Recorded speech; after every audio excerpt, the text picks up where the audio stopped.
from the audience for a continuation of the questions and answers, of questions and responses of John Main on questions of meditation, Christian meditation. And we have the cloud of unknowing standing by to help out. Page, we're reading from questions and responses. John Main, can you say the mantra while still thinking of other things?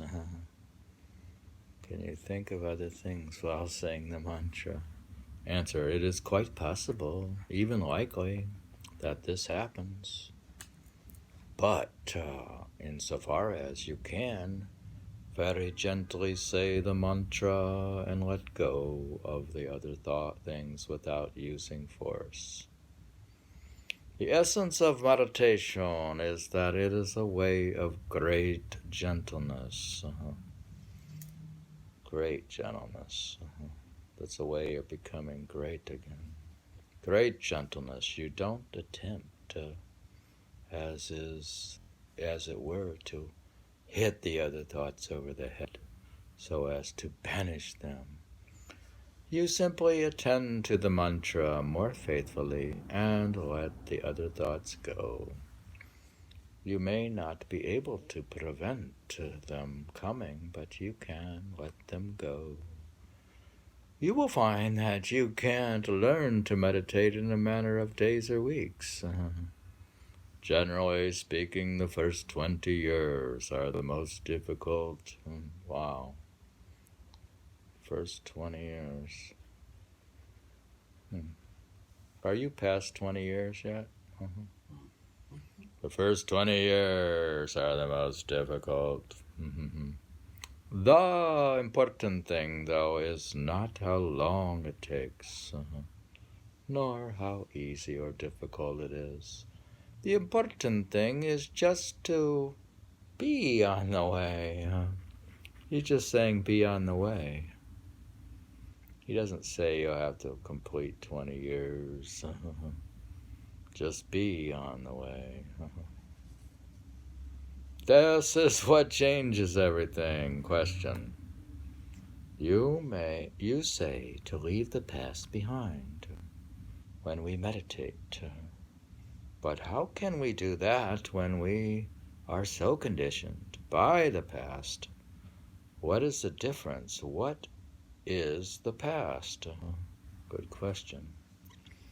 Answer. I think the past is everything that has constituted your pilgrimage until that moment. I think one of the most important things for us to understand about meditation is the poverty of it, that we must, as it were, come naked into the presence of God each time we enter into the experience of it. What we want to do is very human.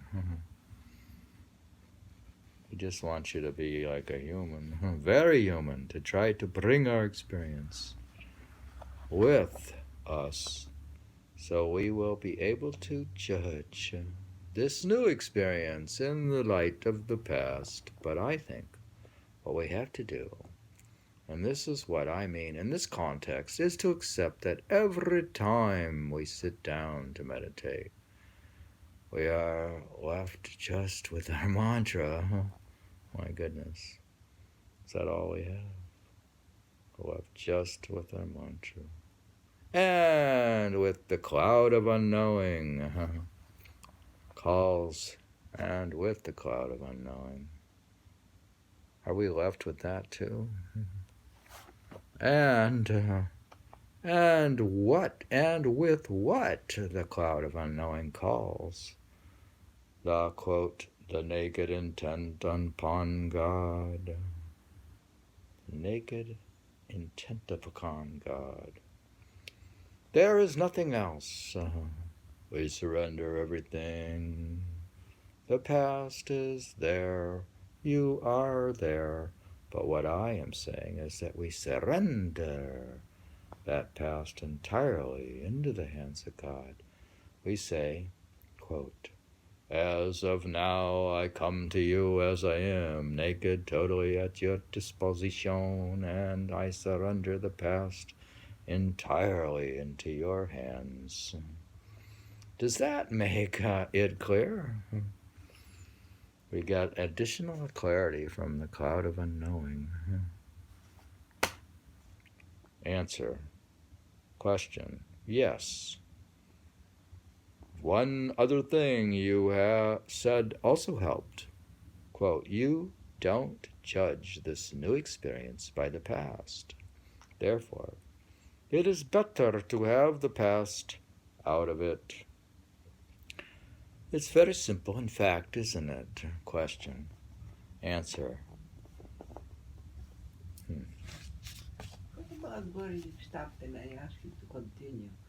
That was what question was that you were in? I continued when, I'll come back to it, I continued from the stopping point. But you did? I just continued from where I stopped. But where you stopped, what was the question then? You were talking. The question when I stopped was, what happens if you do? Ignore it. If you see light. If you see light, he said, ignore it.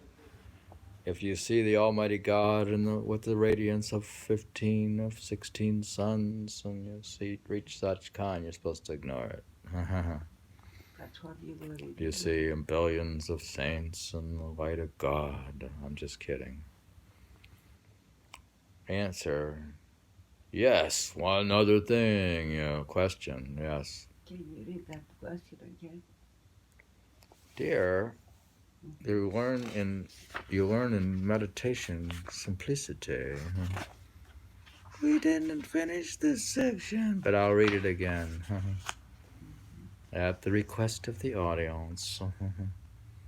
It's the question here says, are you supposed to actually see the light? Is that the question? Answer, no, that is just a figurative expression. The answer, my answer is yes. The question is, what happens if you do see light? Answer, ignore it. What you may find when you are beginning. My answer is look at it and break through it. What you may find when you are beginning to meditate is that all sorts of psychic phenomena are present. And for some people, those who might like to think of themselves as more normal, nothing at all happens. Other people, maybe those who have more imagination or a stronger psyche or something else, will sometimes see colors or cloud formations like you.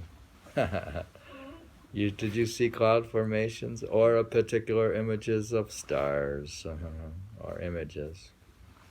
Or they will hear beautiful singing, beautiful,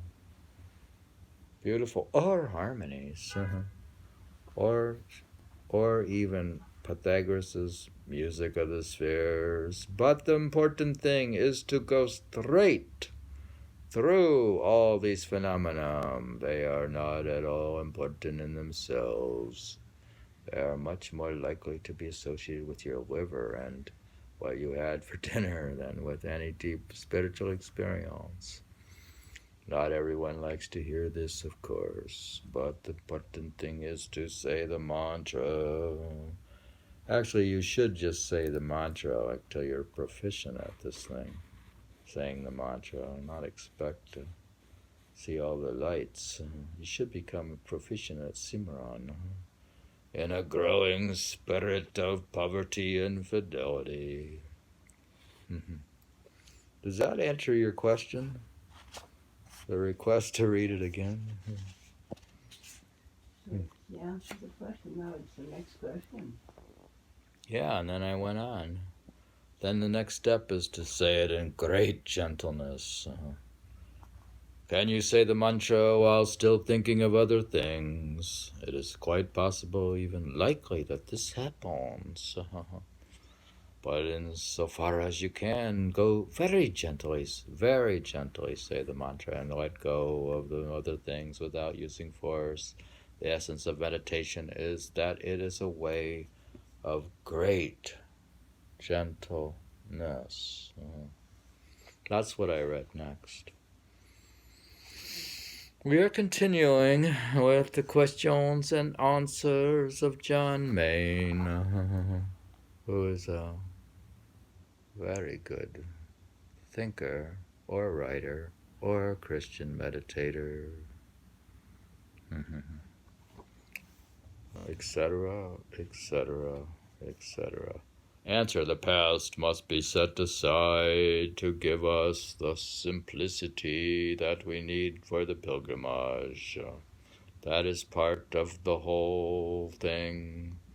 It is like a child coming open-eyed to an experience and therefore able to come to it with wonder. I was with some children on Saturday morning and we were doing a little play together, but we were rather short of props. I felt around and I had a comb in my pocket and I said, "Now look at this comb. It is a golden comb and it possesses a marvelous power. Every time you do your hair with it, it makes your hair golden, too." One of the little boys jumped up and said, "Hey, give me that comb. I've always wanted to have golden hair." He was able to enter into the experience directly. I think that is really what we need in meditation. You think we should have a comb like that child? If we had a prop, if we were like children, we could go into meditation.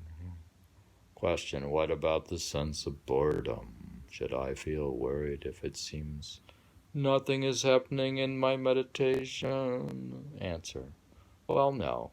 I think it is a real problem for Western people who are starting to meditate. But you will find that the practice is self-authenticating. I suppose if someone always felt completely bored while they were meditating, they would give it up. They wouldn't stay with it. They just could not persevere with it. In a sense, we expect it to be boring. We expect it to be boring. You know, there was a cartoon in the New Yorker of two monks meditating. Now we're reading the New Yorker. Two monks meditating, and one was saying under his breath to the other, quote, "What happens next?" The other chap says, quote, "What do you mean, what next?" This is it. This is it, folks. There is nothing else. I guess we have to read now the New Yorker. We've been reading from John Maine, and we get help from the Cloud of Unknowing. And sometimes we're getting help from mysticism.